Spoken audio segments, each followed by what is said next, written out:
Today I want to talk about goals and objectives. These are the items that I used to overlook the most, and now they have become the most important to me. The goals and objectives are very important. They really help you to focus the curriculum by directing your choice of content. It also gives you suggestions as to the actual learning methods, which enables evaluation of the learners as well as the program. This helps you to demonstrate the effectiveness, and also you get to communicate with others the things that are the most important to you. I want to really emphasize the importance of the verbs that we use. This is Bloom's taxonomy, and as you may recall, we talked about different domains, the cognitive, affective, and psychomotor domain, which is knowledge, attitudes, and skills.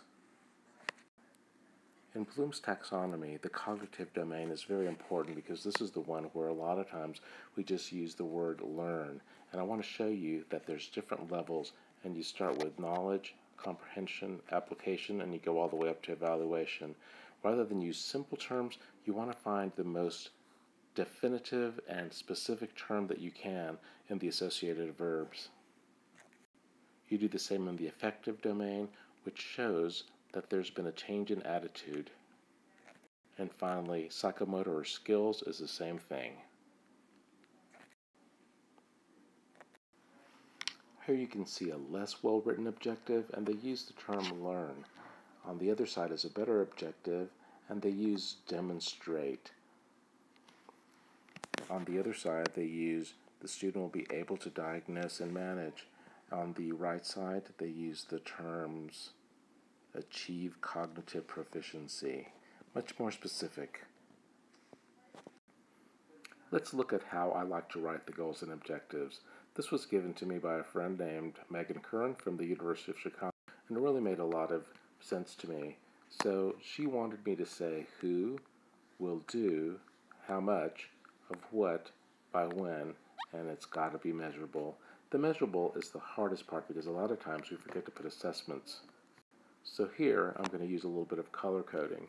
These are goals and objectives that I rewrote using Bloom's taxonomy. So I have things like utilizing, utilize, assemble, elicit, and investigate. I substituted the word learn for all of these different items, and I'm going to show you how we color code them. First I do who in yellow.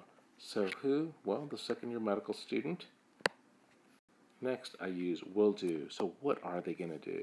And I have these great words: utilize, learn to establish, ease, demonstrate, utilize, greet, introduce, assemble, elicit and investigate, and guide. Under how much, I sort of blew it because I didn't really say how much, so I'm going to have to go back and sort of measure how much of this they're going to do. Under what, they're going to do online modules, they're going to do rapport and proficiency, basic medical Spanish. It's very, very specific. And when, by the end of this course, doing a brief standardized patient encounter. And finally, measurable, I sort of ran out of colors, so you can see here that I have underlined how I'm going to measure it, and it's based on a patient checklist and also the appropriate parts of the body. So in summary, you want to use the goals and objectives because they focus. You want to use Bloom's taxonomy because it's very specific, and I really like the who, will, do, what, by when, measurable, because it helps you and keeps you accountable. Most of this comes from David Kern's book, Curriculum Development for Medical Education, and of course Bloom's taxonomy, which is widely available on the web, and there is an app for that.